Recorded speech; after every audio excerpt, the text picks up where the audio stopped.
Hello, welcome to our YouTube channel Ali online solution. आज हम बात करेंगे वर्कशीट 28 7 सितंबर 2020 हिंदी मीडियम 9th क्लास की सर्वांग समता।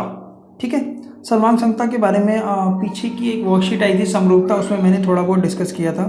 ठीक है, अब आगे देख लेते हैं। इसमें देखिए सर्वांग समता का मतलब क्या होता है। सर्वांग समता का मतलब होता है जैसे कि एक आकृति दूसरी आकृति को पूरी तरह से ढक ले, तो उसे हम कहते हैं सर्वांग समता। सर्वांग समता जैसे 5 रुपये का एक सिक्का है और ये एक 5 रुपये का ही सिक्का है, तो उसके ऊपर पूरा रखोगे वो ढक लेगा।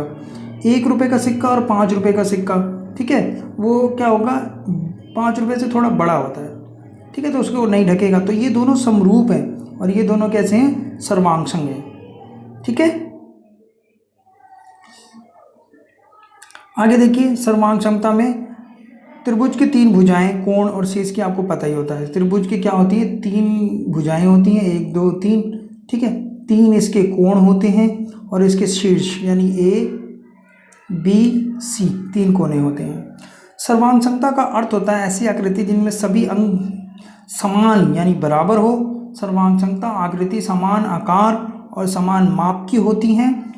ठीक है, आपस कि चीज़ों की सर्वांग समता ढूंढने का प्रयास करें। देखिए जैसे कि आप दोनों हाथ आपस में मिलाएं, नमस्ते की तरह करें, तो क्या होगा, वो एक दूसरे में हमारे दोनों हाथ है कैसे होते हैं, इक्वल होते हैं। इसीलिए अपने दोनों हाथ कैसे हैं, सर्वांग संग हैं।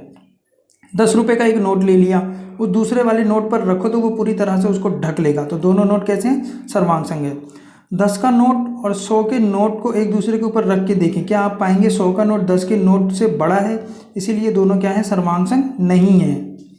ठीक है, तो देखिए वो समरूप हो सकता है, 100 का नोट और 10 का नोट क्या होगा, समरूप होगा, एक जैसा है, मगर दोनों सर्वांग संग नहीं है। देखिए अब आपको सामने एक दिया हुआ है कि आकृति 4 ढूंढें, कोई भी 4 आकृति बता सकते हैं। मैंने एक तो मैं हमेशा जो बताता हूँ, 5 रुपये का समान सिक्का। आपके स्कूल के जो डेस्क होते हैं वो बिल्कुल क्या होते हैं, सर्वांग संग होते हैं, एक दूसरे के ऊपर आप रख दोगे तो क्या होंगे, वो सर्वांग संग होंगे। और आपकी नोटबुक मैथ की, आपकी फ्रेंड की मैथ बुक और आपकी मैथ की बुक बिल्कुल क्या होंगी, क्लास की 9th सेम क्लास की 9th क्लास की क्या होंगी, वो सर्वांग संग होंगी। ठीक है, और उदाहरण क्या दे सकते हो, आपके घर में बिल्कुल सेम बर्तन भी हो सकते हैं, कटोरे हो सकते हैं। ठीक है, कोई भी आप 4 उदाहरण ले सकते हैं। आगे देखिए सर्वांग समता को समझें। दो त्रिभुज सर्वांग संग कहलाएंगे यदि उनकी सभी भागों का माप बराबर हो। 2 त्रिभुज हमने लिया ए बी सी डी और ई एफ। ठीक है, यदि ए बी सी डी त्रिभुज ऊपर एक दूसरे के ऊपर रख लें तो पूरी तरह से ढक लेंगे, इसीलिए हम कह सकते हैं कि त्रिभुज क्या है, सर्वांग संग है। देखिए समरूप के लिए हम ये निशान लगाते हैं और सर्वांग संग में क्या करते हैं, बराबर का नीचे और निशान लगा देते हैं। यानी सर्वांग संग की पहचान होती है बराबर लगाकर आप इस तरह से निशान लगा देंगे, इसे हम बोलते हैं सर्वांग संग। ठीक है, तो इस तरह से हम दिखाते हैं कि त्रिभुज ए बी सी सर्वांग संग है त्रिभुज डी ई एफ के। यहाँ त्रिभुज, यह भुजा ए बी भुजा डी ई को ढकेगी। ए बी देखिए, ए बी कहाँ है, यहाँ है, ये किसको ढकेगी, 6.5 ई डी ई,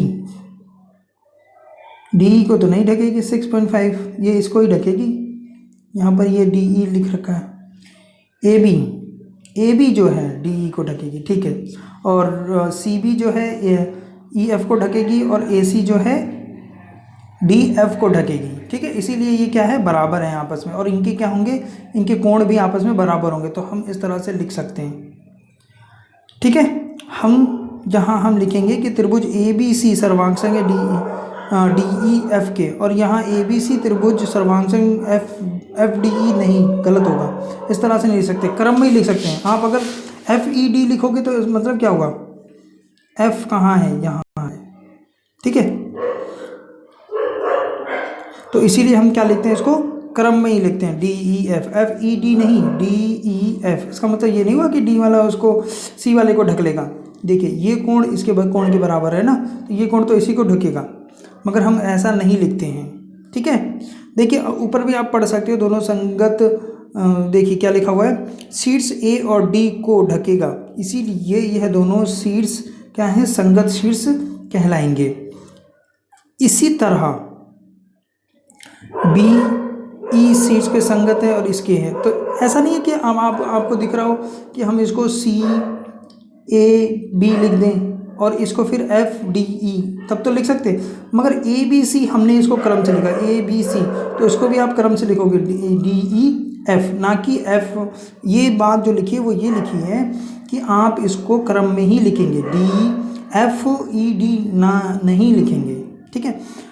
दूसरी बात ये आप देखेंगे टीचर्स हम आपको सॉल्व कराएंगे तो वो लिख देंगे C P C T. C P C T का क्या मतलब, corresponding part of corresponding triangle. इसके जो क्रॉसपॉन्डिंग साइड है इसे को बोलते हैं क्रॉसपॉन्डिंग, यानी संगत साइड है दूसरी वाली त्रिभुज की संगत भुजा के बराबर है, ठीक है, दूसरे त्रिभुज के।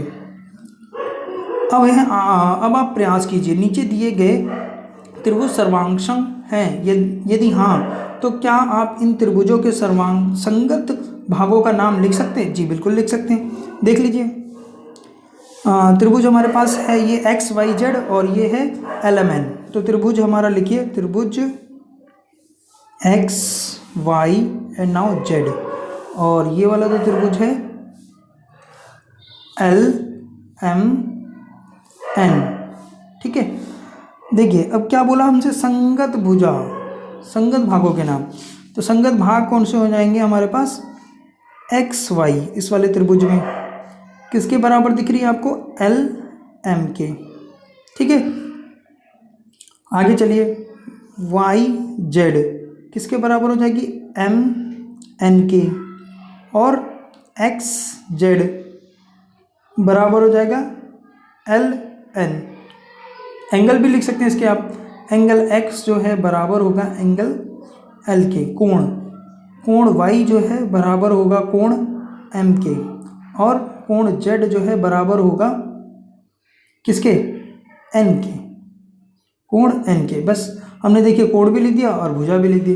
अब हम इसको हम लिख देंगे कैसे कि त्रिभुज एक्स वाई जेड जो है सर्वांगसंग है त्रिभुज एल एम एन के, ठीक है।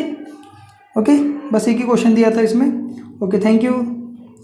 देखिए आपको सारी वीडियो सॉल्व कराई जा रही है, ठीक है। कोई डाउट हो तो आप इसमें नीचे कमेंट कर सकते हैं, और अगर आपको पसंद आ रही है मेरी वीडियो तो आप अपने दोस्तों को भी शेयर करें, ठीक है, ज़्यादा से ज़्यादा सपोर्ट करें। Okay, thank you.